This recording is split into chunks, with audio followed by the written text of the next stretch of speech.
Vamos a conversar en este momento con el doctor Víctor Loza. Al doctor Loza pues lo conocemos desde los 90, promedio los 90. Él ha sido presidente, entre otras responsabilidades dirigenciales en los sindicatos, él ha sido presidente de la Federación Médica Peruana y tenemos el gran gusto de contar con su presencia aquí en UCI, un canal inteligente, el día de hoy. Víctor, ¿qué tal? ¿Cómo está? Muy buenos días. Buenos días. Gracias por la entrevista. No, qué ocurrencia, Víctor. En principio, doctor, me gustaría que le diga a los televidentes de UCI cómo va este tema, porque yo, claro, estoy tratando como comunicador social de mantener la calma y todo, pero estamos recurriendo a un profesional de la medicina. Cuéntenos cómo le están pasando ustedes, los médicos, las enfermeras, y cómo desde su impresión vamos en esta lucha contra la pandemia aquí en el Perú. Bueno, lo que le podría decir es que acá en los hospitales, no solamente de Lima, sino del interior del país, los profesionales de la salud, especialmente los médicos, están dando todo de sí en condiciones muchas veces adversas para poder enfrentar esta pandemia que tanto daño le hace a nuestra población. No tenemos en muchos lugares las condiciones adecuadas para poder enfrentar. Nos faltan equipos, nos faltan ropa para protegernos del mal. Las condiciones en el número de trabajadores disminuye día a día. El Estado no se preocupa por equiparnos adecuadamente. No hay en las unidades de cuidados intensivos la cantidad suficiente de camas si es que esto se agravase. Pero ahí estamos, luchando codo a codo con los trabajadores de salud, tratando de sacar adelante este problema. Doctor Loza, es un tema de negligencia, de falta de sensibilidad con los médicos, con las enfermeras. ¿Estamos llegando acaso ya al desmanejo de las cosas o digamos que son asuntos que pueden solucionarse? Yo creo que se pueden solucionar en la medida en que el Estado se preocupe por equipar los establecimientos de salud. Se preocupe por no solamente ir a visitar cuando inaugura un establecimiento o cuando se fue la imagen, ¿no? Disculpe. Sí, se ha ido la imagen, pero seguimos. Ya, el Estado se debe de preocupar por no solamente visitar, como le digo, ¿no? Sino también por darnos los insumos a nosotros y capacitar más a la población, tomando también algunas medidas disciplinarias para evitar de que ésta se descuide. No podemos permitir que en el norte del país la situación siga como está, ¿no? Ayer entrevistábamos al ingeniero Gutiérrez y nos decía palabras más, palabras menos, cambiando de tema, lógicamente, que en este asunto de las pruebas moleculares, el gobierno está haciendo la cola, va a comprar, etcétera, etcétera, pero en su momento, en principio digo, debió estar en primera fila y en segundo lugar dice el gobierno no está diciendo toda la verdad y al no decir toda la verdad nosotros hemos pensado, el país ha pensado que ya teníamos digamos casi en marcha las pruebas moleculares, pero ya nos hemos enterado que todavía estamos en la cola. Así es, lamentablemente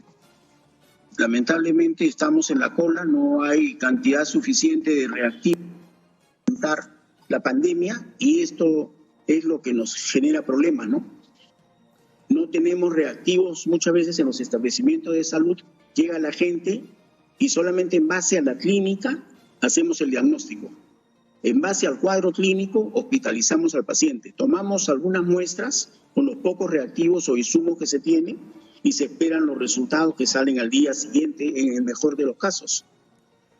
Bien, ¿no? Estábamos revisando la información que procede de Guayaquil, en Ecuador, y la juntamos pues con lo de Nueva York o Estados Unidos.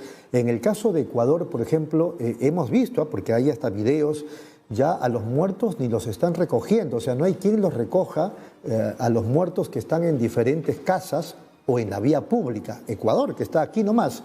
Y en el caso de Estados Unidos, bueno, el presidente norteamericano parece que al comienzo no tomó muy en serio esto del coronavirus y hay como 300.000 personas infectadas y estarían ellos ya subiendo el número de fallecidos al tope de China, y con eso estoy diciendo bastante. En ese contexto, hace algunos días vi un video, no estoy seguro todavía si era un video cierto, pero aparecían supuestamente algunas enfermeras de un hospital, me parece que es el Sinaí en Nueva York, me parece que está ahí, y que mostraban cómo ellas estaban, como no llegaba el equipo de protección personal, poniendo plásticos, incluso plásticos de basura para protegerse. En ese contexto, ¿cómo aprecia usted el panorama aquí en el Perú? Porque ya no estamos hablando de falta de sensibilidad, sino que de repente hasta de falta de manejo de las cosas. Bueno, acá en el Perú el problema es equipo, ¿no? Nosotros vemos que en algunos establecimientos, cuando lo visitamos, están los colegas y los trabajadores de salud sin los implementos suficientemente necesarios para protegerse y proteger al paciente que no está infectado, que no está contaminado, pero que viene a atenderse. Y que uno puede haber atendido ya a un paciente antes contaminado y está transmitiendo la patología. En el interior del país la cosa es peor. En el norte, los hospitales de Sullana, de Piura, no tienen equipamiento. Loreto igual. Entonces, lamentablemente, si comienzan a aparecer los muertos por esa zona y el establecimiento de salud no tiene la capacidad para reseccionarlo, entonces la cosa se va a agravar. Guayaquil es una provincia de Ecuador. Piura, Loreto, Cajamarca, Chiclayo, etcétera, también son provincias del Perú, muchas veces postergadas en el campo del equipamiento para salud, para atender a los pacientes que ahí acuden. Muy bien, la última pregunta. ¿Cómo están en el tema de sus sueldos, sus beneficios, el estímulo que el Estado le da los médicos? Y si es verdad eso que me han contado, de que hay médicos incluso que están contratados o que están en un régimen que no cuenta con mayores beneficios. Bueno, el tema de las reivindicaciones salariales y laborales de los médicos es un tema terrible que se arrastra desde hace muchos años y se ha ido empeorando en este gobierno. Nosotros tenemos acuerdos con el Estado en relación a una escala remunerativa que está desde hace 3 años aplicándose cada año tardíamente. Este año hasta ahora no se toca el tema y está atrasado, pero eso no es todo. Hay ahorita médicos contratados por terceros. Estos médicos contratados por terceros no tienen ningún tipo de salud, de seguridad en salud, no tienen ningún beneficio social. También tenemos los médicos CAS, los médicos residentes que servir hace poco, no me dijo que no eran médicos, que eran estudiantes de medicina, pero que son ya médicos, son profesionales que están preparándose, capacitándose para ser especialistas. Yo les rindo homenaje a través de este canal y a través de su emisión a todos aquellos médicos que en el Perú están cumpliendo una labor titánica con el solo estímulo de saberse felices y de ser conscientes de que están luchando por la salud de su pueblo. También le rindo homenaje a los trabajadores del sector salud, a la policía del Perú, al ejército, a las Fuerzas Armadas, que están desempeñando una función con solo la esperanza de enfrentar este problema. No están buscando sueldo, no están buscando un bono.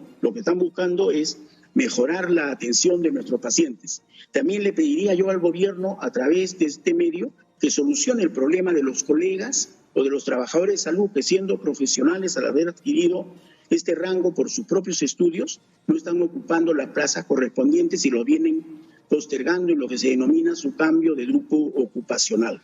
O sea, hay un montón de temas que el Estado debería de corregir. Por otro lado, si cada año del presupuesto asignado a cada establecimiento, del 100% asignado, solamente se gasta entre 45 a 60%, ese otro 40% que ha quedado del presupuesto del año pasado, pues debería utilizarse ahora para enfrentar la pandemia, para equipar los hospitales, ¿no? El otro tema, la movilidad para los trabajadores de salud para llegar a los establecimientos cada vez se pone más difícil y el Estado no prepara nada para trasladarlos. Cuando es fácil sacar a los buses de la policía, del ejército, para hacer el transporte de los trabajadores de salud desde determinados puntos de la ciudad. ¿Qué pasaría si un médico que ni siquiera tiene mínimos beneficios se infecta con el coronavirus? El pronóstico sería malo porque nosotros los médicos que estamos en el día a día enfrentados a diferentes enfermedades, nuestra defensa debe estar algo bajas. La alimentación que se nos da en los hospitales no es la de la mejor. Los horarios de trabajo cada día son más perturbadores. La cantidad de gente que llega es grave. Sin embargo, existe la ley del seguro de riesgo en salud, el seguro, la salud y seguridad en el trabajo. ¿Ya? Tendría que aplicarse. También existe otra ley, que es la del seguro de riesgo. Y sin embargo, ayer veía por la televisión que unas aseguradoras salían a decir de que si los trabajadores de salud se afiliaban o pagaban algo o el empleador pagaba, le podían dar un seguro de riesgo de vida. Nosotros ya lo tenemos, lo que pasa es que no se aplica. Acá cuando un trabajador de salud se infecta o algo, el Estado se despreocupa al 100%. La seguridad social para llegar a ella, atenderse, es terrible. Sin embargo, ahora la seguridad social prácticamente se está quedando con todo. Muy bien. Está quedando con todo. Y los hospitales del MINSA, muy poco. La última pregunta. Una respuesta lo más breve posible, doctor Loza. Estamos en el 2020, estamos en pleno siglo XXI, estamos a puertas del Bicentenario y estamos en un Estado de Derecho, con democracia y todo lo demás. ¿Se puede aceptar en ese contexto que se tenga que tercerizar a los médicos y a las enfermeras? La respuesta está en lo que significa una negociación de corrupción. La tercerización significa que una empresa privada cobra, por ejemplo, por un médico 11.000 soles, por ejemplo, y sin embargo a ese médico le da 6.000 soles. Esa empresa privada le cobra al Estado, al Ministerio de Salud, porque el Estado no lo contrata en forma directa y se ahorra 4.000 o 5.000 por profesional o 2.000, 3.000 por no profesional. Entonces acá hay corrupción. Eso también tendría que el presidente verlo, ya que habla de enfrentar a la corrupción, enfrentémosla como corresponde a todo nivel. Y la última pregunta ahora sí, ¿qué opina del actual ministro de Salud?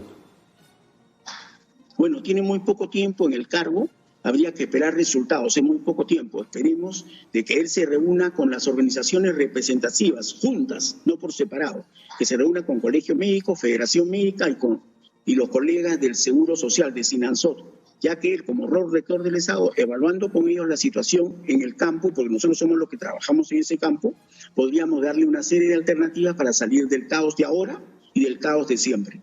Muy bien, clarísimo, doctor Loza, ha sido muy amable, muchas gracias. Gracias a usted y buenos días. Buenas tardes. Buenos días o buenas tardes, muy bien. Ha sido el doctor Víctor Loza, presidente de la Federación Médica Peruana hace algunos años atrás.